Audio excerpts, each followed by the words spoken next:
Tu es mon sauveur. Tu es mon sauveur. Oh Jésus, tu es mon sauveur. Oh, oh, tu es mort pour moi. À la croix de Golgotha. Oh Jésus, tu es tout pour moi. Tu es plus que tout pour moi, Seigneur Jésus. Quand les hommes me condamnent, Seigneur, tu me délivres. Comment ne pas t'adorer, te chanter un cantique nouveau.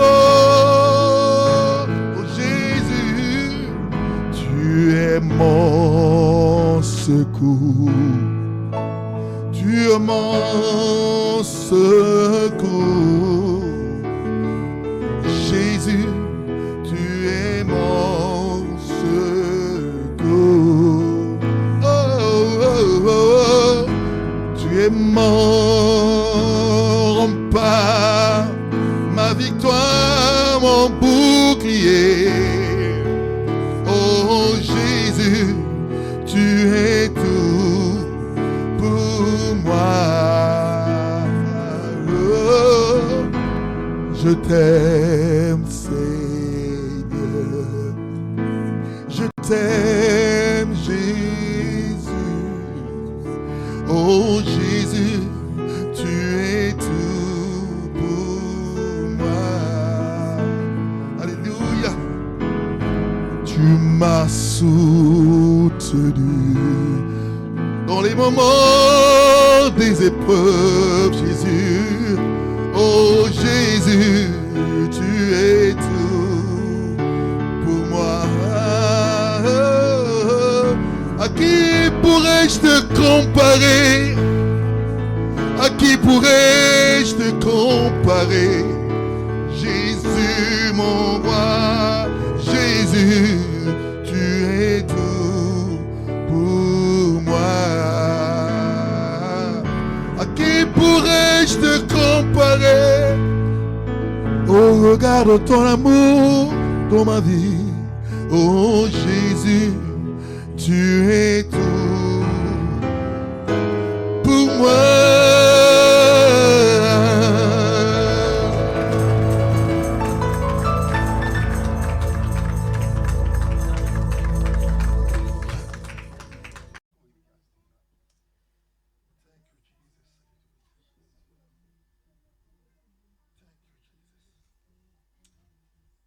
Amen.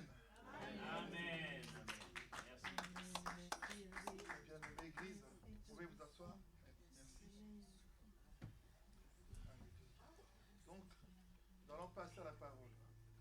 Aujourd'hui, c'est encore moi, votre frère, Papa Léo, que l'homme de Dieu, notre pasteur, a mandaté pour apporter la parole. Alors je méditais, je dis Seigneur, donne, viens parler à ton peuple. Ton peuple a besoin de toi, ton peuple a soif de toi. Amen. Je méditais, je priais, je dis Seigneur, fais-nous manger. Et notre frère Patrick a parlé du repas. Amen. Alors, le thème que le Seigneur donne ce matin, pour lequel nous allons l'écouter, s'intitule « Avec Dieu, le moindre des fers brisera le plus grand de la renommée. » Amen. Je ne sais pas s'il est affiché derrière moi. Donc, avec Dieu, le moindre des fers brisera le plus grand de la renommée. Amen. Je dis, Seigneur, pourquoi tu veux m'amener dans ce couloir? Qu'est-ce que tu veux nous dire? Nous sommes ton peuple. C'est vrai, nous avons soif de manger. Mais tu nous parles du fer. Je méditais. Alors, nous allons voir donc l'histoire qui s'est passée avec les enfants d'Israël, qui était sous l'oppression, sous la domination des Philistins. Amen. Les Philistins, ils avaient quelqu'un, un héros de guerre renommé. Amen. Il s'appelait Goliath, on le connaît. Amen. C'est un dur à cuire, donc c'est un fer. Amen. Que personne ne pouvait dompter, ne pouvait aiguiser ni briser. Amen. La Bible déclare que lorsqu'il était en guerre contre un peuple, quand il faisait un pas vers ce peuple reculait de 10 pas. Amen. Et tout le monde tombait. Personne ne pouvait le résister. Amen. Alors, cette situation a duré, sa réputation a duré tant qu'il n'y avait pas encore devant lui un autre fer plus dur que lui. Amen. Il a terrorisé le peuple d'Israël pendant longtemps. Parce qu'ils étaient en captivité, les pauvres. Mais pourquoi ils étaient en captivité? C'est aussi, à un moment donné, parfois lorsque nous avons des épreuves, il faut que nous puissions aussi discerner, regarder pourquoi cela m'arrive-t-il. Amen. C'est la voie de la sagesse. Quand tu dis pourquoi cela m'arrive-t-il, donc je rejoins vraiment la parole de vendredi. Docteur, que Dieu te bénisse, mon frère, pour cette parole-là. Il lui est arrivé quelque chose, ce jeune garçon. Amen. Il est rentré en lui, il dit non, oui, je me lèverai, j'irai vers mon père. Il était abandonné, mais ce n'est pas son père qui l'avait abandonné. Amen. Mais là, le peuple d'Israël avait désobéi à l'Éternel. Voilà pourquoi l'Éternel a permis à l'ennemi de le prendre comme esclave. Amen. Et ça a duré longtemps. Alors, pendant ce temps-là, nous allons lire l'histoire. Elle est longue, mais je vais prendre quelques versets clés. Donc, je vais prendre déjà partie de 1 Samuel 17. Donc, je prends du premier. Je peux prendre du premier au 24. Je vais lire. Les Philistins rassemblèrent leurs armées. Donc, ce n'était même pas une seule armée, leurs armées. C'est au pluriel, amen. Pour faire la guerre. Pour faire la guerre. Ils se rassemblèrent à Soko, qui appartient à Juda. Ils campèrent à Soko et à Azeka, à Éphèse d'Aman. Saoul et les hommes d'Israël se rassemblèrent aussi. Donc, Israël avait aussi un roi, amen, qui était Saoul, qui était là. Alléluia. Et les Philistins aussi, eux, ils avaient quelqu'un là-bas. Mais on ne parle pas du roi des Philistins, mais on parle du chef de guerre. Amen. Amen. Voilà. Mais avec Israël ici, le premier chef, c'est Saoul. Saoul et les hommes d'Israël se rassemblèrent aussi. Ils campèrent dans la vallée de Éla. Et ils se rangeaient en ordre de bataille pour affronter les Philistins. 3. Les Philistins se tenaient sur la montagne d'un côté et Israël se tenait sur la montagne de l'autre côté. La vallée était entre eux. Donc il y avait une vallée au milieu, entre les deux nations en guerre. Amen. Amen. Donc l'Ukraine et quoi? Voilà, et la Russie. Amen. Donc ils sont séparés par une vallée. Alléluia. Parce que les deux adversaires qui s'affrontent, ils ne sont pas collés. Amen. Parce que c'est des adversaires. Amen. Tu ne peux pas coller ton ennemi. Amen. Tu dois avoir une marge de manœuvre parce que tu ne sais pas à quoi tu t'y attends. Amen. Même quand il vient avec toi d'un air gentil pour te dire, bon, viens, on va faire la paix, tu vas réfléchir 3 fois. Tu ne vas pas y aller comme ça. Amen. Il y a toujours un espace qui va vous séparer jusqu'à ce que tu comprennes le pourquoi du comment. Amen.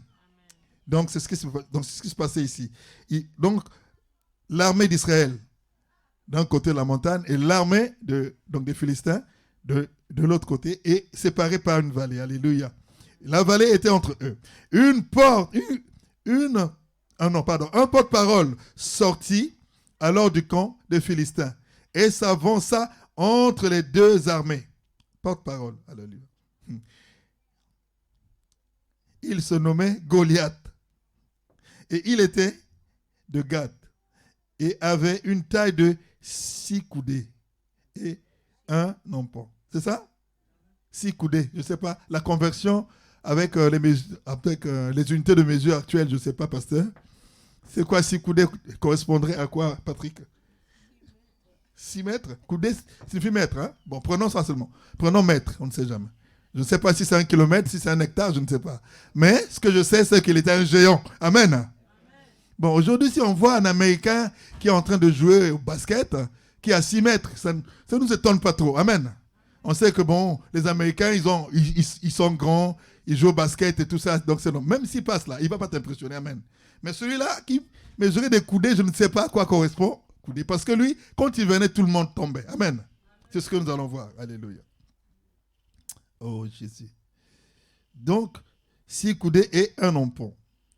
Il avait sur la tête un casque de bronze et portait une cuirasse à écailles qui pesait 5000 cycles de bronze. Là aussi, il y a conversion. On doit voir ces unités-là, c'est quoi là, de mesure là. C'est-à-dire, les cycles là correspondent à quoi maintenant là? C'est-à-dire pour peser, pour savoir est-ce que c'est kilo, est-ce que je ne sais pas, qu'est-ce qui est plus gros, plus lourd que le kilogramme, je ne sais pas. Alléluia. Amen. Il avait des jambes. Aux jambes, je voulais dire, des jambières en bronze. Donc ces jambes avaient une couverture en bronze. Ça s'appelle jambière en termes de tenue de guerre et tout ça. Et un javelot en bronze et en bandoulière. Donc, ça dit, son javelot, il a mis en bandoulière comme ça, mais tout était bronzé. Amen. Tout était en bronze. Donc, le métal qui avait été utilisé pour lui, du pied à la tête, c'était le bronze. Amen. Oh, nous savons tous que le bronze, ce n'est pas n'importe quel métal. Hein. C'est un métal qui pèse, qui est très cher aussi. Alors, le bois de sa lance était comme lance souple de tisserand et la pointe de sa lance pesait 600 cycles de fer. Ça, c'est la pointe de cette lance-là. 600 cycles de fer. C'est terrible. Hein? Je ne sais pas si Poutine a une bombe qui peut avoir vraiment cette puissance-là. Amen. Amen. Je ne sais pas. Il est puissant, c'est vrai qu'il a tout le monde. Il est en train de terroriser tout le monde parce qu'on dit qu'il ne faut pas le provoquer parce qu'il appuie seulement sur un bouton et tous, on n'est plus là. Amen. Ça, c'est Poutine. Maintenant, Goliath avait des choses que Poutine n'a pas. Amen. Là, c'est bien détaillé ici. Moi, je sais que c'est plus que la bombe nucléaire. C'est plus que ça. Alléluia. Amen. Alléluia. Le porteur du bouclier marchait devant lui. Il s'arrêta et s'adressa aux troupes d'Israël. On leur cria, « Pourquoi sortez-vous en ordre de bataille? Ne suis-je pas moi, le Philistin ?» Voilà la renommée dont il est question. « Le Philistin. Et vous, n'êtes pas vous les esclaves. » Il dit même pas, il ne leur donne pas leur nationalité, mais il dit esclaves. Lui, il dit qu'il est Philistin. Mais à ses ennemis, il dit que vous êtes des esclaves. Dit quand même que vous êtes des Ukrainiens. Amen. Mais il dit que vous êtes des esclaves. Lui, il dit, moi je suis russe. Je suis de la Russie. Mais vous êtes des esclaves. Alléluia. Alléluia. Les esclaves de Saoul. Il dit, vous êtes même les esclaves de Saoul. Choisissez un homme qui descende contre moi. S'il peut se battre contre moi et qu'il me tue, nous serons vos esclaves. Regarde sa déclaration. Mais si je l'emporte sur lui et que je le tue, vous serez nos esclaves. Et vous nous servirez. Amen. Le Philistin dit encore, je lance en ce jour un défi aux troupes d'Israël. Donnez-moi un homme et nous nous battrons ensemble. Saoul et tout Israël entendirent ces paroles du Philistin et il fut terrifié et saisi d'une grande crainte. On s'arrête d'abord là. La guerre n'avait pas encore commencé. Mais là, c'était d'abord la guerre des paroles. Amen. Amen. C'était d'abord la guerre des paroles.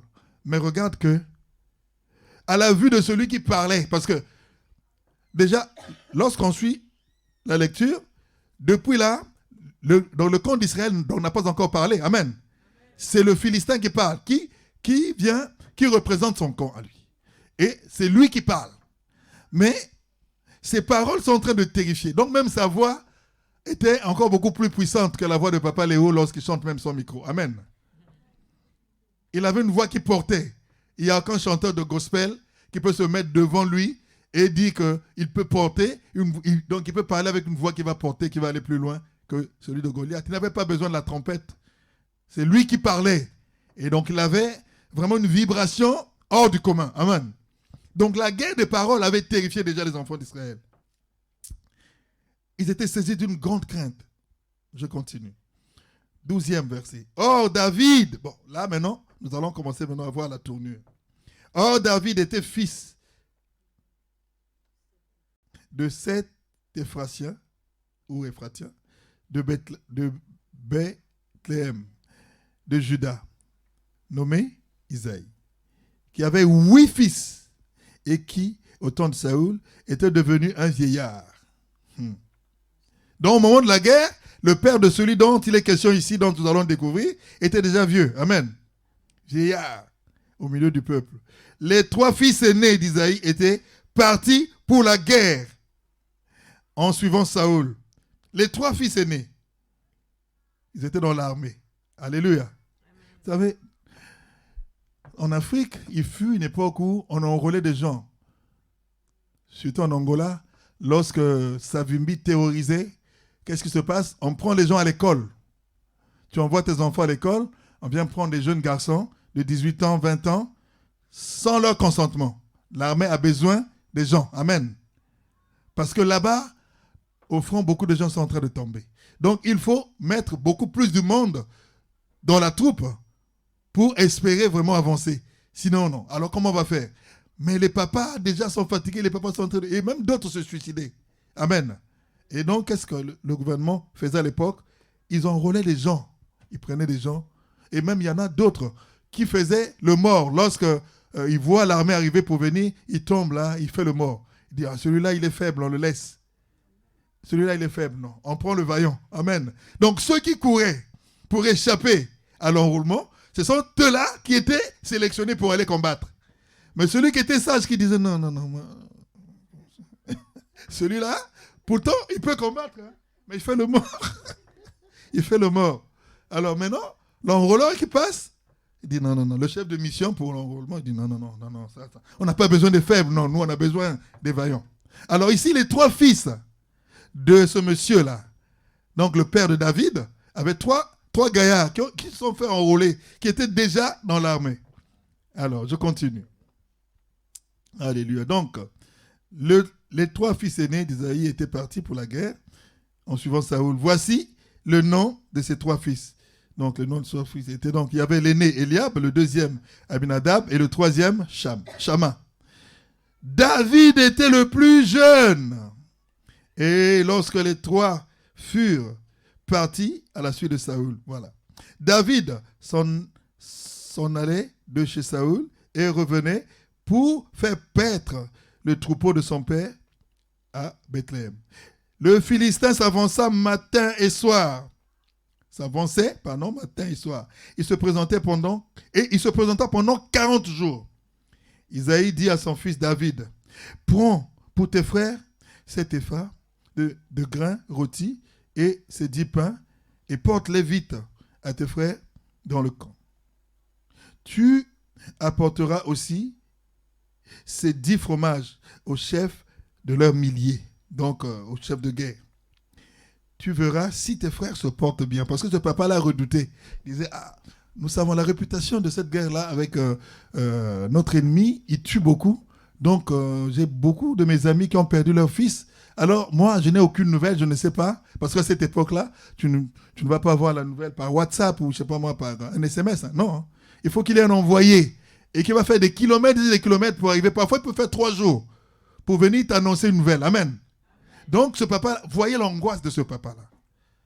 Il a envoyé 3 gaillards pour aller combattre le géant Goliath.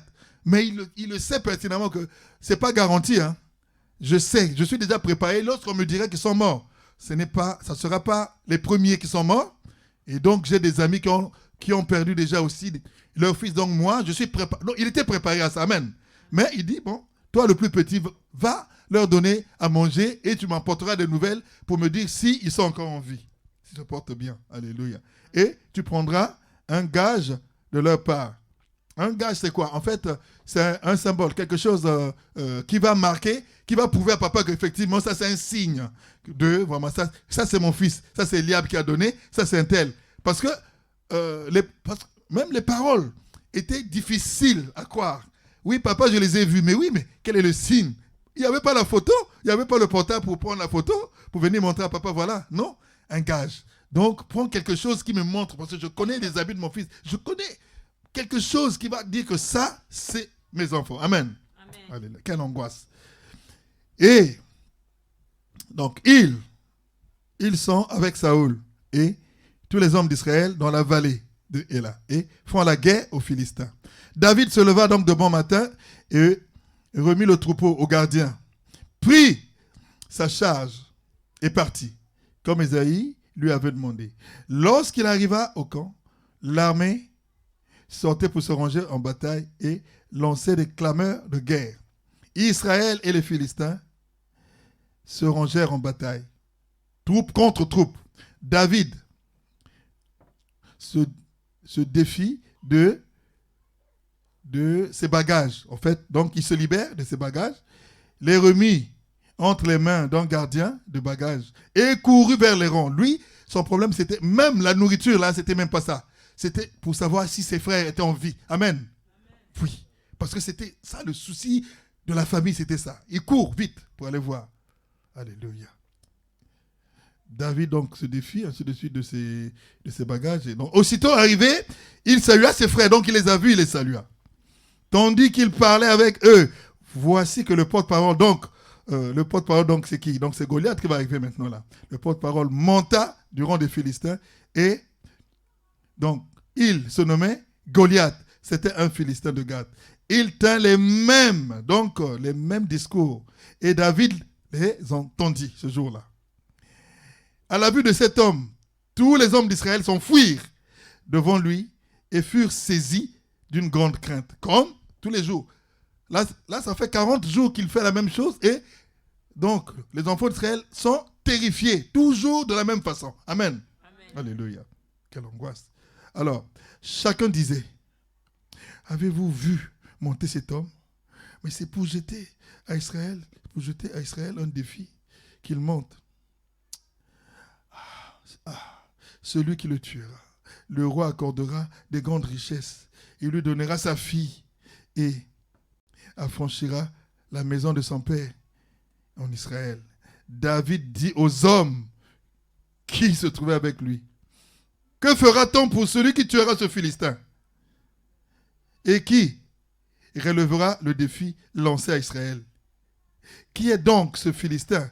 C'est ainsi concis pour lancer le défi aux troupes de Dieu, du Dieu vivant. Donc, ça c'est la question de David, le plus petit.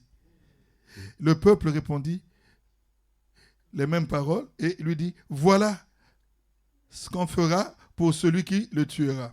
Eliab, son frère aîné, qui l'avait entendu parler à ces hommes, fut enflammé de colère contre David et lui dit, pourquoi es-tu descendu ici? À qui as-tu remis le petit troupeau dans le désert? Je connais ton insolence. Je connais ta prétention, ta malice.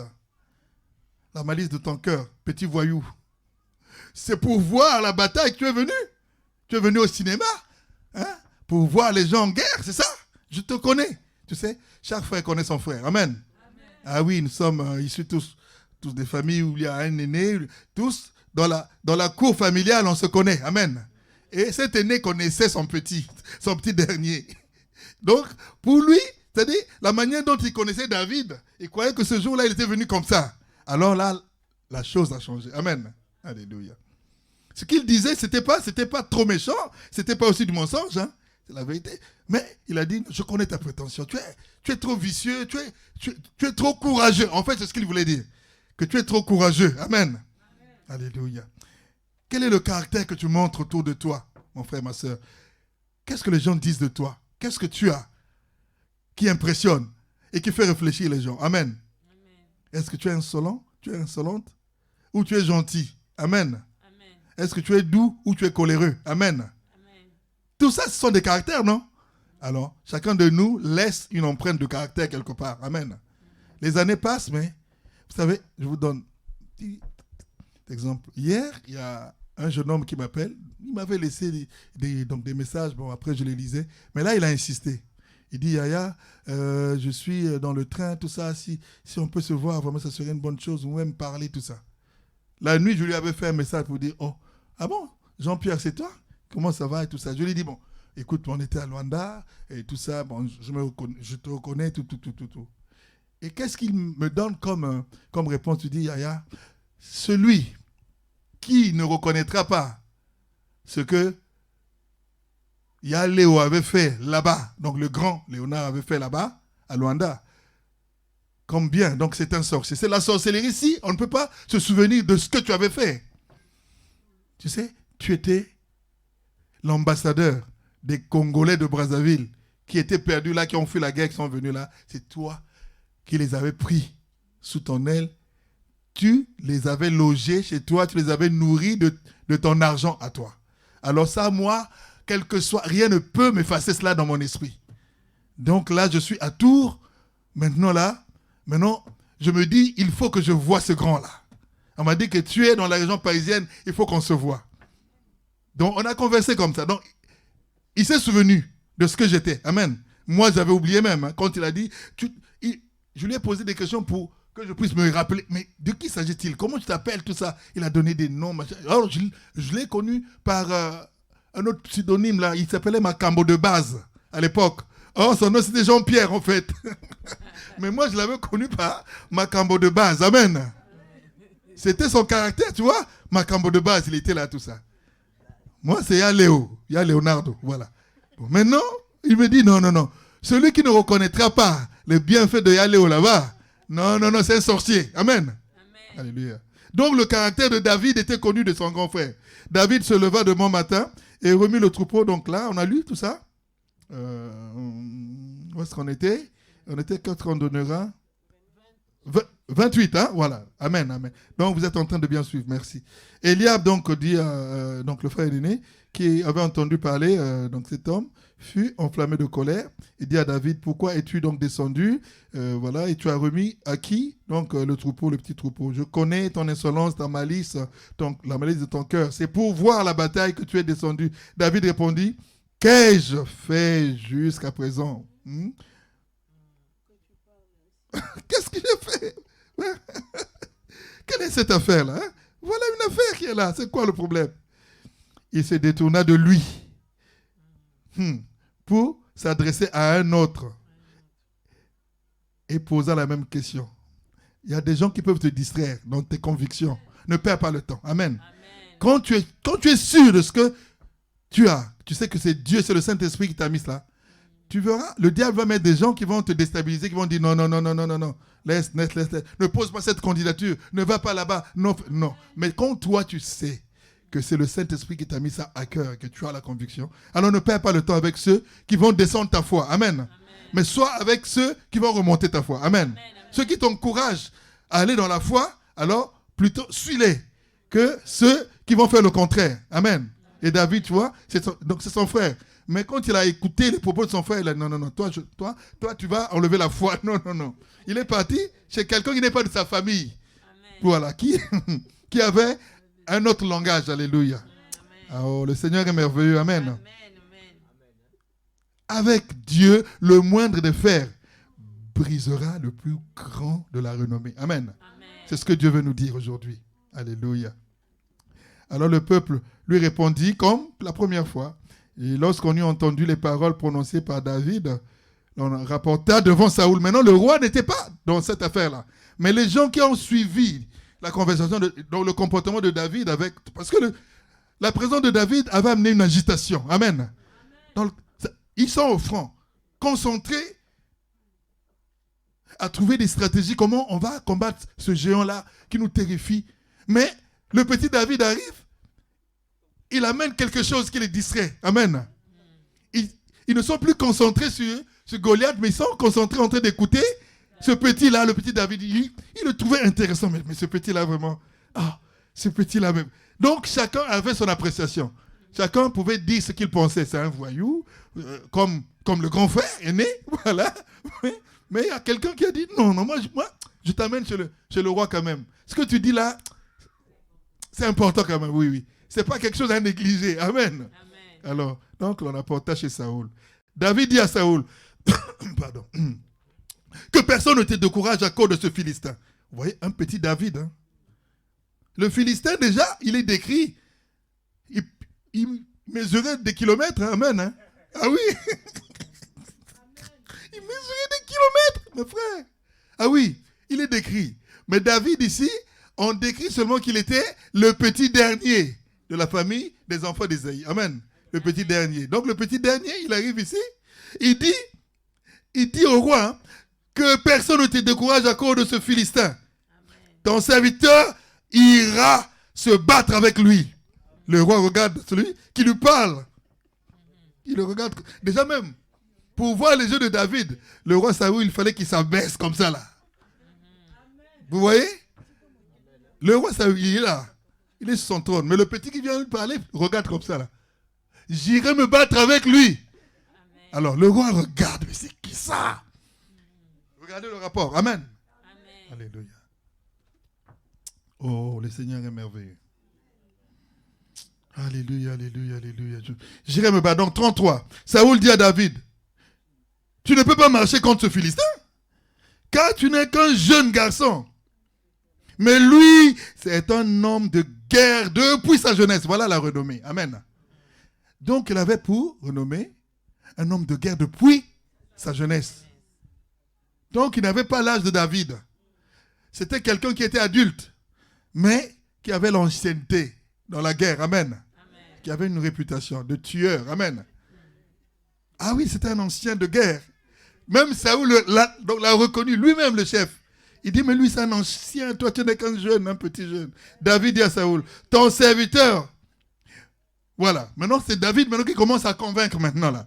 Quand tu as la conviction et qu'il y a quelqu'un qui va te parler négativement, alors essaie de lui dire le bien, c'est-à-dire, tu t'es fondé sur quoi? Quelle est la base de cette conviction que tu as là? Donne-lui un témoignage, amen. Amen. Donne-lui un témoignage.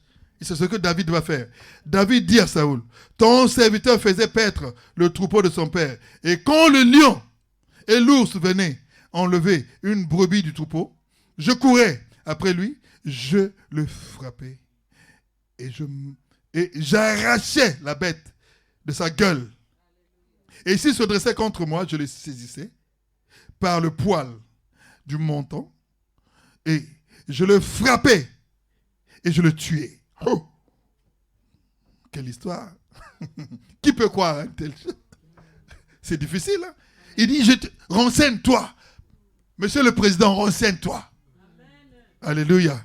Monsieur le Premier ministre, renseigne-toi. Ils te diront que ce que je dis, je ne fabrique rien. C'est la vérité ce que je dis. Alléluia. Car ainsi que ton serviteur a frappé le lion et l'ours, et il en sera. Donc il dit, c'est ainsi que ton serviteur a frappé le lion et l'ours. Et il en sera du Philistin. C'est ainsi qu'ainsi. Il le dit pour la deuxième fois. Comme l'un d'eux. Donc lui, c'est un incirconcis parmi l'un d'eux. Donc c'est que tous les Philistins étaient incirconcis aux yeux de David. Amen.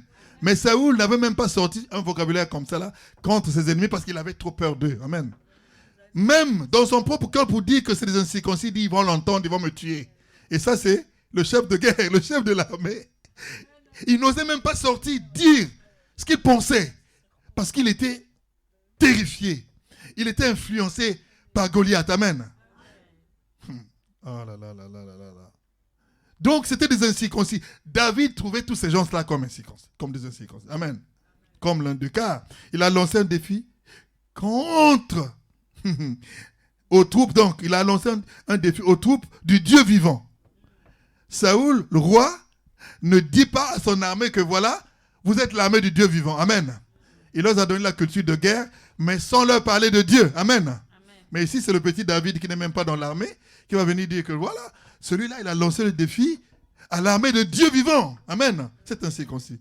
David dit encore, l'Éternel qui m'a délivré des griffes du lion et de la part de l'ours, ne me délivrera ne me délivrera aussi. Ah non, me délivrera aussi, voilà, de la main de ce Philistin. Alors Saül dit à David, va et que l'Éternel soit avec toi. Amen. Amen. On s'arrête déjà là pour voir. Comment se fait-il qu'un Saül, un homme de guerre, lui aussi qui était vieux, ancien de guerre, se fait convaincre par un petit berger. Amen. Amen. Un petit berger. Alors que le petit berger n'a même pas convaincu son grand frère. Amen. Voilà pourquoi il y a un adage qui dit toujours que ceux qui te connaissent ne te connaissent pas. Amen. Amen. Mais ceux qui te connaîtront, c'est ceux qui ne te connaissent pas. Amen. Amen. Ceux qui te disent qu'ils te connaissent, ils ne te connaissent pas. Même s'ils sont nés avec toi. Amen. Amen. Parce qu'Éliab ne connaissait pas David.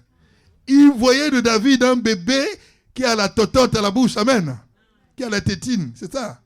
Qu'est-ce que tu viens faire ici, toi, avec ta tétine, là? Hein? Nous, les gaillards, on est ici.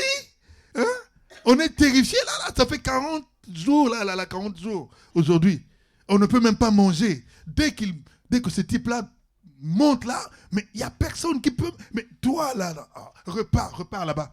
Va garder le petit troupeau qui nous reste là. Il y a la famine ici, là, tout ça. L'inflation et tout ça. Vas-y garder ce petit riz qui est là-bas. Arrête, quitte ici. Mais voilà. Ici, le roi convaincu. Parce que le Saint-Esprit en toi, mon frère, ma soeur, convaincra même les cœurs les plus endurcis. Amen. Amen.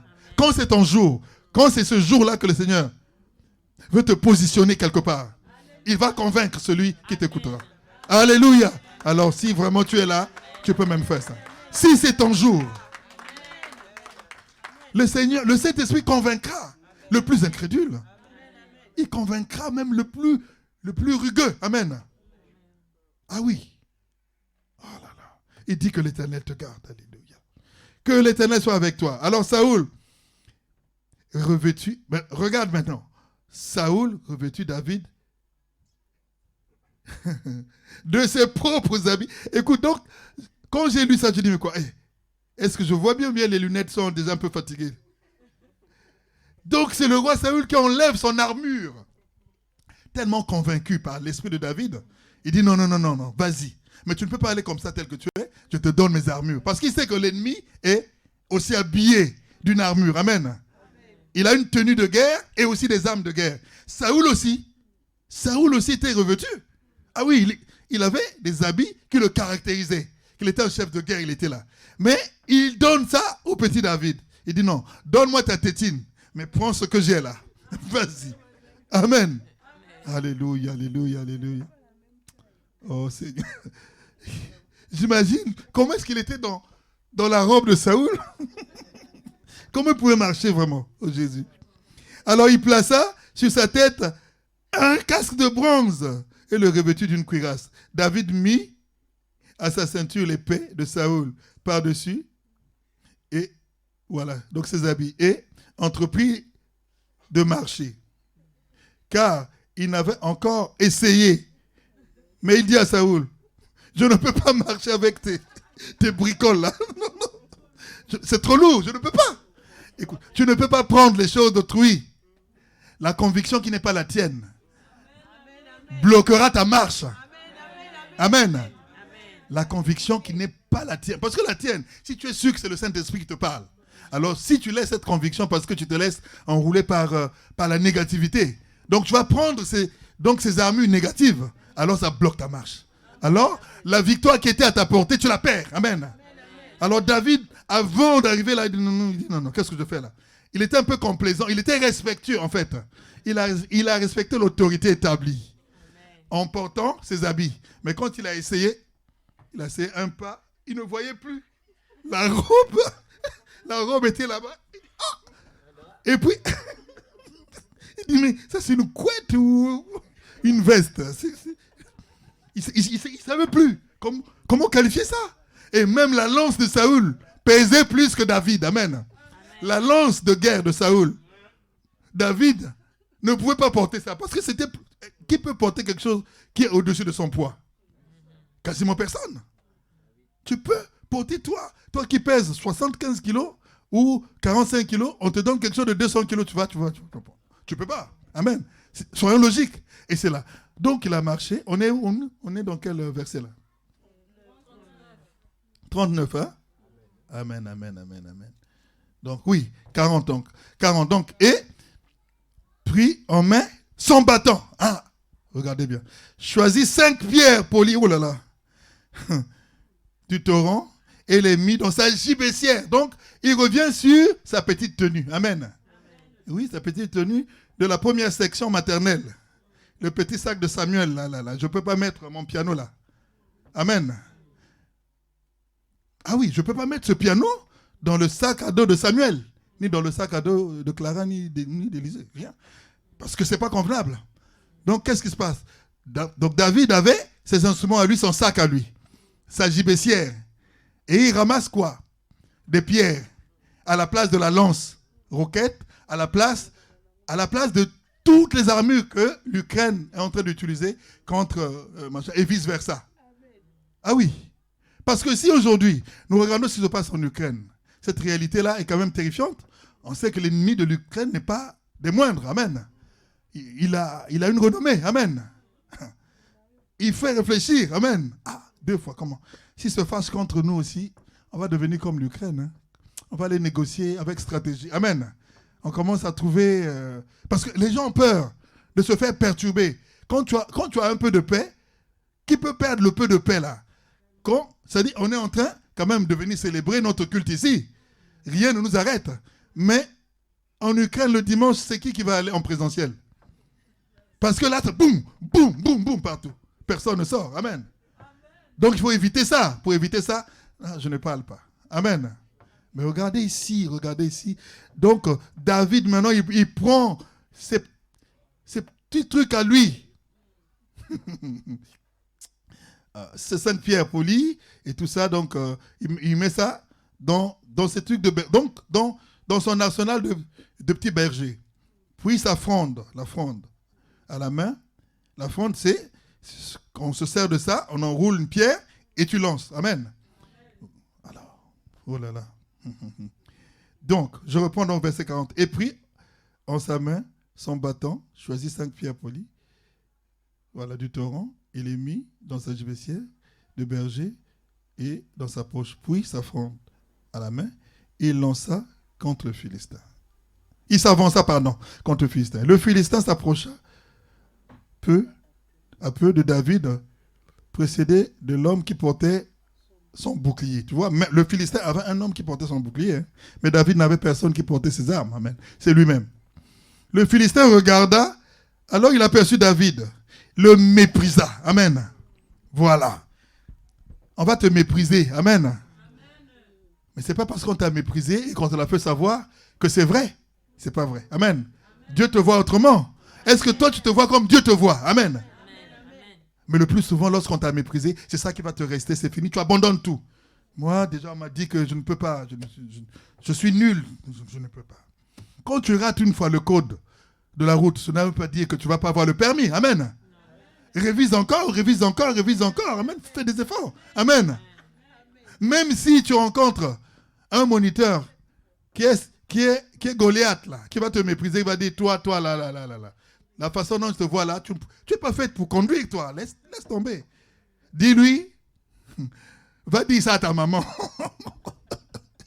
Je ne vous apprends pas les injures. Mais en fait, c'est pour dire que voilà, que ça, ce n'est pas destiné à moi. Parce que moi, je vais avoir cet examen. Amen. C'est ça que ça veut dire. Amen. Alléluia. Il y a des choses que tu ne dois pas accepter. Amen. Il y a des choses que nous ne devons pas accepter. David, on l'a méprisé, oui. Mais il a regardé, il dit ok, c'est bon. Alors donc, Goliath, donc le Philistin dit quoi? 43. Le Philistin dit à David, suis un chien pour que tu viennes contre moi avec des bâtons et tout ça.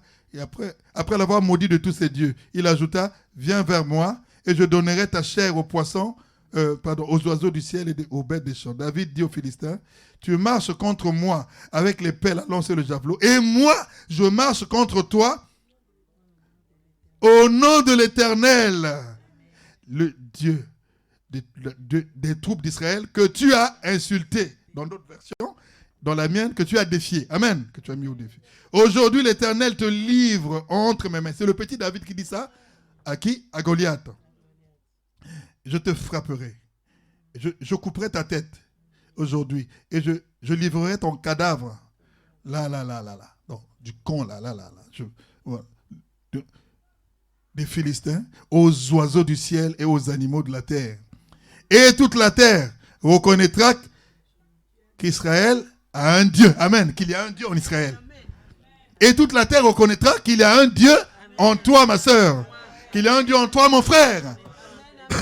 Donne cette occasion à Dieu. Donne cette occasion par la foi à Dieu de faire de toi un monument perpétuel pour que les gens se souviennent de ton Dieu. Parce que Dieu, il est là. Mais si toi, tu ne le portes pas, personne ne va le voir. Amen. Mais si toi, tu veux porter Dieu, mais mets-toi en condition pour le porter. Amen. Choisis les opportunités qui te sont là. Parce que Dieu te parle par son esprit. Mais souvent, nous ne faisons pas attention. Nous écoutons la voix de Goliath. Nous n'écoutons pas la voix du Saint-Esprit. Nous écoutons la voix de ceux qui nous méprisent déjà parce que non, lui, non. Toi, est-ce que toi aussi tu peux prêcher un jour, toi aussi? Non, toi déjà, là, déjà. Tu connais même pas le premier verset de la Bible. Tu connais pas. Et tu dis que Dieu est venu te dire que tu es un homme de Dieu, tu es une femme de Dieu. Non, laisse-moi ça. Les gens qui te disent ça, toi dis merci, mais moi je ne crois pas. Amen. Ah oui, je ne crois pas. Parce que Dieu a dit que vous connaîtrez la vérité vous affranchira. Et il n'a pas donné des indications que toi, de la famille un tel, toi de la nationalité un tel, toi qui es comme ça là, tu ne connaîtras pas, mais toi tu connaîtras. Non. Vous, toi, rentre dans ce vous. Amen. Amen. Toi, dis, vous là, c'est moi. Amen. Amen. Je connaîtrai la vérité m'affranchira. Ah oui. Même si tous nous ne sommes pas faits pour faire la même chose, mais comprends au moins à quoi Dieu t'a établi. Amen. David était berger, c'était sa réputation, un petit berger. Mais ce jour-là, Dieu lui donne l'occasion d'avoir de la renommée. Amen. C'était le petit frère contre le grand frère de la renommée. La renommée de Goliath, nous la connaissons, nous l'avons lu. Mais lui aussi, le petit David, méconnu de tous, il parle de sa renommée lui-même au roi. Que toi, tu te ranges comme du côté des autres, c'est normal que vous me méprisez. Que voilà. Mais est-ce que ce Philistin a déjà tué un lion, a déjà tué un ours? Ça, c'est des gaillards de la forêt. Quand un lion vient, personne, même avec tes armes, mais tu fouilles. Amen. Ah oui, l'ours aussi, c'est pas un petit, c'est un plantigrade, mais lorsqu'il se met debout, il tue, il déchire. Hein. Mais moi, que tu vois avec la tétine là, je les ai tués. Amen. Amen. Je les ai tués. Alléluia, je les ai tués. Mais fais-toi ta renommée. Mais ta renommée, ce n'est pas toi, mais c'est Dieu en toi. Amen. Qu'est-ce qui se passe? Qu'est-ce qui se passe maintenant là? On est en train de se déchirer entre nous. Pourquoi? Pour chercher parfois quoi? Une grandeur qui n'est pas celle vraiment de la volonté de Dieu et qui n'a même pas encore été établie et qui n'a même pas encore été prononcée, même par prophétie, même par un rêve. Amen. Toi-même, tu te fais déjà une certaine vision. Tu dis, bon, moi, tel que je suis là, bon, maintenant, je veux faire quoi là? Je veux faire une entreprise là. C'est moi. En tout cas, je vais prendre là, je vais avoir des avions, tout ça. Tu te fais ça, tu te fais une image. C'est bien de rêver. Mais prie d'abord, apporte ça à Dieu et que Dieu te dise à quel moment, ou que Dieu te dise déjà à quoi tu es destiné d'abord. Comprends déjà d'abord ta destinée selon la volonté de Dieu. Amen. Les projets, on doit les faire, oui. On doit aussi écouter les gens qui nous disent, toi, tel que je te vois là, on dit que tu peux prêcher, tu peux aussi faire dans ton église. Oui, c'est vrai, Dieu veut qu'il y ait plus de prédicateurs dans le monde. Amen. Pour gagner tout le monde au Seigneur, oui. Mais quel est le temps? Tu connais le temps? C'est Dieu qui connaît le temps. Donc, fais-toi ami du Saint-Esprit, écoute le Saint-Esprit. Sinon, tu rates l'opportunité. Amen. Si David était descendu avant le temps, il n'allait pas gagner, il n'allait pas délivrer son peuple. Amen. S'il était venu après le temps, il allait aussi rater l'objectif. Amen. Souvent, c'est ce qui se passe. Nous sommes avant le temps, après le temps, mais jamais dans le temps. Amen. Et parfois, tu es dans le temps, mais tu n'as pas la foi basée. Et tu oublies même ce que Dieu a fait derrière, que tu devais raconter, pour édifier les autres. Amen. Pour les aider aussi à ne pas être incrédules. Amen. Donne un témoignage. Donc, nous connaissons l'histoire. Je m'arrête là, vous allez lire toute l'histoire. Jusqu'au verset 58, vous saurez de quoi il est question. En sautant, on peut voir Gédéon, on ne va pas le lire, mais Gédéon c'est dans Juge 6, verset 14 à 24. Juge 7, ça sera donc verset 1 à 25. Vous allez lire, vous allez méditer à la maison. Amen. Là, je me suis appesanti juste sur David. Mais David n'était pas le seul héros. Amen. Voilà. Il y avait aussi un petit qui s'appelait aussi là-bas, Gédéon aussi, qui a fait des choses avec Dieu. Amen. Celui-là aussi, il était petit. Mais il a détruit les choses qui ne donnaient pas gloire à Dieu. Amen. Vous pouvez le lire aussi. Voilà pourquoi la Bible déclare que dans les livres de Proverbes 27, verset 17, on va essayer de lire ça. Proverbes 27, verset 17. Bientôt on va prier.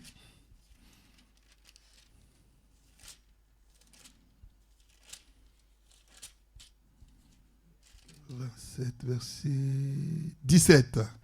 Donc c'est le roi Salomon qui avait demandé la sagesse à Dieu, qui lui a donné cette sagesse-là, qui a écrit ce livre. Amen. Il dit quoi? Le fer aiguise le fer. Amen. Donc c'est bien le proverbe 27 au verset 17. C'est un peu de mots. Le fer aiguise le fer. Point. Vous avez vu? Le fer aiguise le fer. Ça veut dire que celui qui se sent grand aujourd'hui, il y a un plus grand qu'il n'a pas encore rencontré. Le jour où il rencontrera le plus grand que lui, sa renommée s'arrête là. Amen. On n'avait plus parlé de Goliath lorsque David a tué Goliath ce jour-là.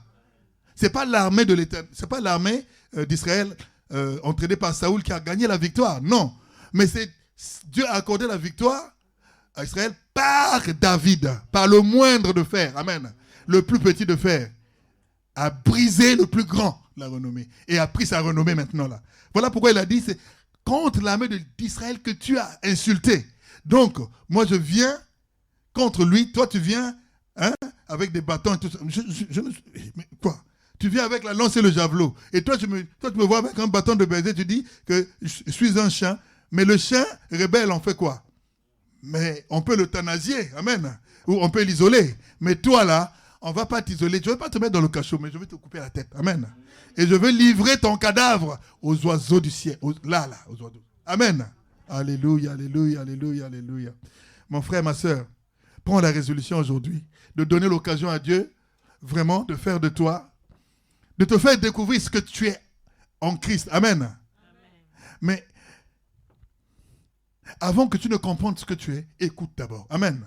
Mais si tu n'as pas l'écoute facile, et si tu n'as que ce que les gens te disent, alors que toi, tu ne cherches pas à discerner ce que le Saint-Esprit veut te dire, alors tu prends ce que les gens te disent pour te flatter. Parce que l'homme flatte l'autre aussi. Amen. Quelqu'un peut vouloir ce que tu as. Il te flatte en te disant des choses qui chatouillent ton oreille. Amen. Il va chatouiller ton oreille, il va te dire, oui, tu sais, tel que tu es là, tu sais que tu es le plus fort, tu es le plus beau, tu es la plus belle, voilà, ainsi de suite, et tout ça. Voilà, même aujourd'hui, pour la séduction, c'est quoi? Est-ce que tu vas aller dire des choses négatives? Si tu veux séduire, tu dois dire des choses qui sont... Et tu vas même exagérer, tu vas même dire des choses même qui ne sont pas réelles, là. Parce que tu sais que la nature humaine veut entendre des choses qui chatouillent l'oreille. Ma soeur, tu es la plus belle. Tu es plus belle que la lune. Oh là là, personne ne m'a dit ça. Allez, la soeur va se donner à ce charognard, à ce voyou. Amen. Ah ben justement, c'est ça.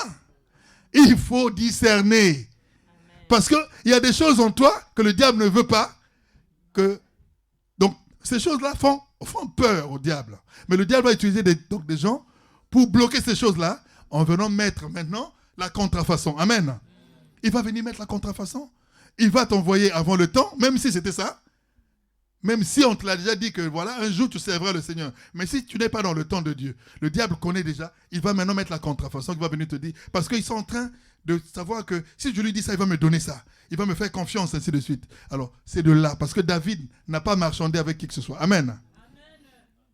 David, on lui a donné les armes de Saoul. Il a dit non, je ne peux pas marcher avec ça. C'est pas ça. Moi, c'est au nom de l'Éternel que je marche. Amen. Amen. Marche au nom de l'Éternel. Attends le temps de Dieu. Et ne rate pas l'opportunité que Dieu te donne pour sauver la nation, pour sauver ta famille, pour sauver ton église. Amen. Amen.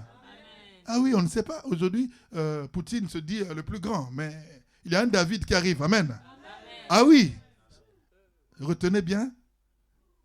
Aujourd'hui, nous sommes... quelle date aujourd'hui? Oui, vous allez dire, Papa Léon, il avait dit quelque chose qui était Parce que moi, je sens que bientôt, il tombera. Amen. Dieu ne peut pas permettre. Lui n'est pas Dieu. Qui est-il, lui? Si Goliath est tombé, est-ce que lui, il est plus fort que Goliath? Non. Il n'est pas plus fort que Goliath. Ah non. C'est lui qui va amener la famine, l'inflation, tout. Et tout le monde a... Non. Il faut qu'un David se lève. Amen.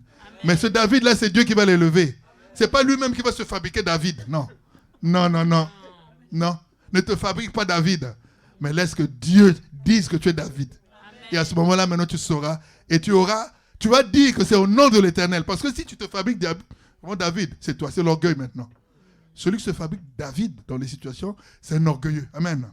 Ah oui, il prend la gloire de Dieu, il se met la gloire de Dieu en lui. Voilà pourquoi même le casque là, qu'on lui avait donné, il a dit non, ça c'est les choses des hommes. Parce que si David était parti avec un seul élément de Saoul pour tuer, ça serait plus la gloire à Dieu. C'est Saoul qui allait dire, c'est à cause de ce que je lui ai donné. Ah oui, mon frère, ma soeur, on est bien d'accord, non? Amen. Ah oui, Saoul allait dire, l'onction qui t'a fait gagner, c'est l'onction, c'est mon onction à moi parce que je t'avais donné ça. Mais il ne peut pas réfléchir que si cette onction-là, ou cette force-là pouvait tuer, pourquoi moi? Je ne pouvais pas partir avec. Pourquoi j'attendais un enfant qui t'était à la mamelle pour lui donner ça? Amen. Ah non, David était le moindre. Tu es le moindre peut-être aux yeux de, je ne sais pas moi, de celui qui te voit. Mais demande à Dieu de te montrer son temps, de te parler à toi-même. Amen. Et qui te parce que les temps et les moments, c'est lui qui les a fixés de sa propre autorité. Amen. Donc, tu peux méditer sur Éphésiens 3, verset 20, on ne va pas le lire. 2 Corinthiens 12, verset 10, on ne va pas le lire. Romains 8, verset 7, donc verset 37. Nous sommes plus que vainqueurs. Amen. Et nous connaissons les armes que Dieu nous a données. Amen. Le bouclier de la foi, ainsi de suite. Et aussi, il y a Hébreux 14, 12 aussi qui nous parle aussi de la victoire. Amen. Il y a aussi Ésaïe 25, donc des versets 4 à 5, nous allons le lire. Et c'est là, après bientôt, nous allons prier pour détruire les Goliaths qui terrifient tout en nous. Amen. Ah oui. Qui veut détruire Goliath? Amen. Qui veut? Amen. Fais comme ça si tu veux détruire ton Goliath. Qu'il te soit fait selon ta foi. Amen. Alléluia. Donc, j'ai dit 25. Ésaïe 25, c'est la dernière. Nous allons lire. Alléluia.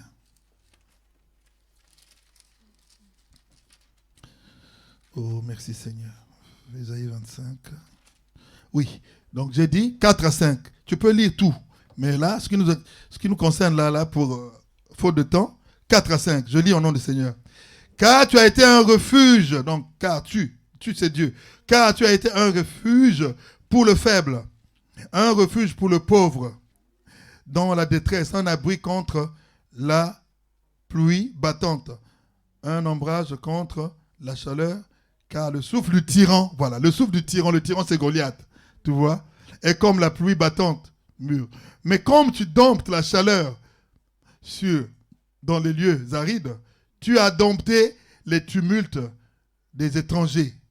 Et comme la chaleur est étouffée par l'ombre d'un nuage, ainsi a été un chant de tyran. C'est-à-dire, dans d'autres versions, c'est-à-dire, comme tu domptes la chaleur, ainsi ont été domptés les chants de tyran. Le chant de tyran, c'est quoi? C'est lorsque l'orgueil de Goliath, en fait, quand il vient, il a l'assurance, Goliath, il vient, il sait que moi, je n'ai personne qui peut venir contre moi. Donc, il a un chant de triomphe, je suis le plus fort, Poutine, je suis le plus fort. Mais son chant de guerre, là, son chant, là, il ne va plus le chanter bientôt. Amen. Le Seigneur est en train de dompter ça. Et dans ta vie, il y a des Goliaths, il y a des Poutines. Tu vas, au nom de Jésus, les dompter maintenant là. Amen. Amen. Alléluia. Que celui qui a des oreilles entende ce que le Seigneur a donné à son église. Alors, on acclame le Seigneur. Et j'appelle le pasteur pour diriger cette prière de combat que nous allons faire contre nos Goliaths. Alléluia.